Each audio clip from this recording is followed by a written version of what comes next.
If you've ever gotten bullied in life and you had to withstand what a wedgie felt like, pretty simple. Next time, just go commando, okay? That'll teach them. You could always just turn around and, I don't know, punch them or Batista bomb them. I've personally never received a wedgie, but hey, I guess people get wedgies. I've seen it in movies before. Anyways, all jokes aside, guys, I am actually genuinely excited for today's video. We're going to be talking about two new pre-orders that have gone up for Jada Toys collectibles, and I've raved and talked about Jada Toys incessantly over the past year. There have been stretches, pretty long stretches, where I've considered them to be the best manufacturer out there. I think Hasbro has done, aside from the Maximum Spider-Man Legends, let's not get into that, but aside from that character, like, I think for the most part, Hasbro has been doing a pretty good job of releasing new action figures with new body molds, new accessories, and things of that nature. I know they have different restrictions maybe than Jada Toys, where I think they have their licensing fees are a little bit higher, but that's neither here nor there. I think it's kind of between them two over the past year or so, but Jada Toys has consistently given us absolute fire. And today we're going to take a look at two new Street Fighter action figures. And I will say, as great as Jada Toys has been, honestly, I am kind of starving for their collectibles. I wish they would be more consistent. I fall into this really bad habit of just kind of forgetting about Jada Toys. Like, there's so many things to collect, so many different things to pre-order, and then when I realize that there's something up for pre-order, or that I haven't pre-ordered something, or I haven't been looking for it, it's already months later and I already have a ton of other things that I'm looking forward to collecting. So I feel like it's very important for Jada Toys to try to be a little bit more consistent. I know it's probably more difficult because they're a smaller OM, but it's definitely very important for your fan base to keep you in mind. And if you're not releasing stuff consistently, well, sometimes they tend to forget about you, even if you're one of the top dogs in the industry. But anyways, let's get straight into today's reveals or pre-orders. Both Sagat and Blanka went up for pre-order. Both of them will have a new price point, $29.99. Now, I'm not an insider. I've never interviewed anybody related to Jada Toys or any of the creators, so I'm only going off of recent memory, and I don't recall them ever announcing that they're going to have a new price point for their deluxe action figures, because I definitely feel like these are deluxe figures.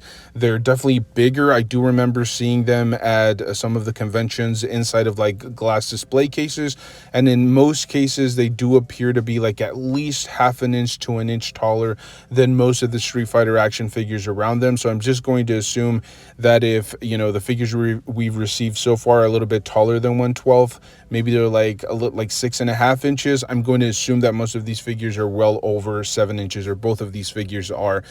In the case of Blanca, I think maybe not in an upright position, but it's definitely thicker, it's wider, it's definitely beefier. Sagat will come with some fisted hands, an extra head sculpt, as well as some open palmed hands, an effect piece, and then the effect stand, which I think has been pretty consistent, or has become kind of a staple for the Jada Toys franchise. I don't know if they have released up to this point an action figure without an effect stand. I know they've been utilizing it for the Mega Man line as well as the Street Fighter line, and I think it's pretty creative. It's really cool to be able to have the effect stand, or sorry, the effect floating in midair with the stand attached to it. It definitely gives you quite a few options when it comes down to displaying your action figure. Blanca will also come with some extra hands, an extra head sculpt, and then some power-up effect pieces. If I'm not mistaken, not only is the toe articulation for Sagat brand new, I don't think we've ever seen, or at least up to this point from any of the figures that I own, I haven't seen any toe articulation. And then Blanca will have some brand new effect pieces. I think they've been kind of reusing some of the effect pieces between like Ryu, Ken, and Sagat. And I'm about to use some trigger words or some trigger phrases here, because some people absolutely hate these words, but I'm not just going to gloss over the fact that this is brand new retooling. This is a brand new body mold from what I can tell. They may be using some pieces here and there, but for the most part, this appears to be brand new body molds. I know that later down the line, they love to do like these defeated versions of the characters, or like alternate like player 2 variants for each individual action figure, and then they'll essentially make them exclusive to like an online retailer or something along those lines. Now, I'll be brutally honest with you guys, I don't like the idea of those alternate versions, but I get why they're doing them. They have to get the most out of the body molds and head sculpts, and so they tend to do this just to kind of make a little bit of money on the back end. I know last year they did some exclusives for SDCC where they had alternate versions of the same characters with like, you know, different colored uniforms and things of that nature. I know there was like a Target exclusive one that had Chun-Li, I think in red, if I'm not mistaken. But overall, I love both of these announcements. Sometimes we'll see OMs try to save a little bit of money up front, for example, on paint applications. And Jada Toys could have done this pretty easily. Like, they could have released some pretty basic action figures with limited articulation and then save a ton of money, because there's not a lot of painted detail here on some of the figures. Like, sometimes like the skin color tone, for example, they could add some shading here and there, but for the most part they decide to just go with whatever color the plastic is. And that's why sometimes you'll see like the plastic for the face looks slightly different than the plastic for the torso or the limbs. And that's why sometimes the color or the shade of the plastic is slightly different, and there have been a lot of people that have complained about that.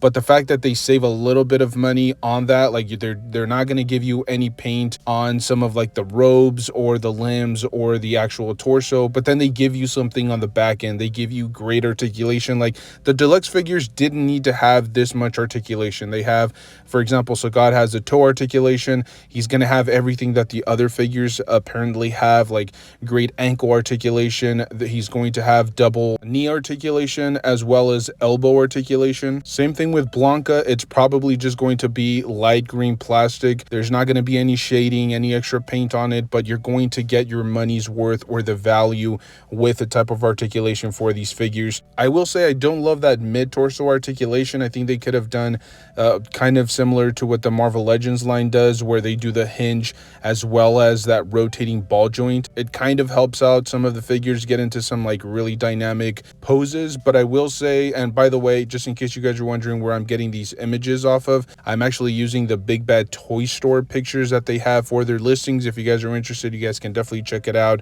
I don't have an affiliate link or anything like that. You guys can just go ahead.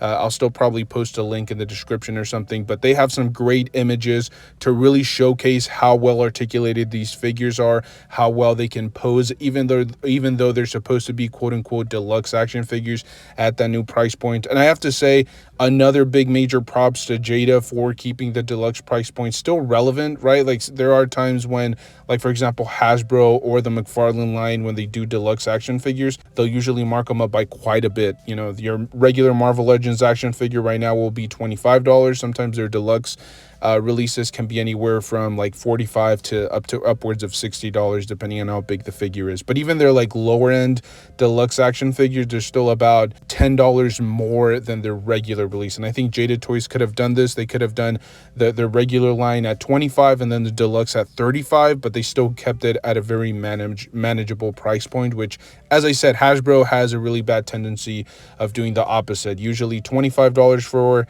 a regular baseline action figure and then $35 for their deluxe releases. So just keep that in mind when you're actually purchasing these.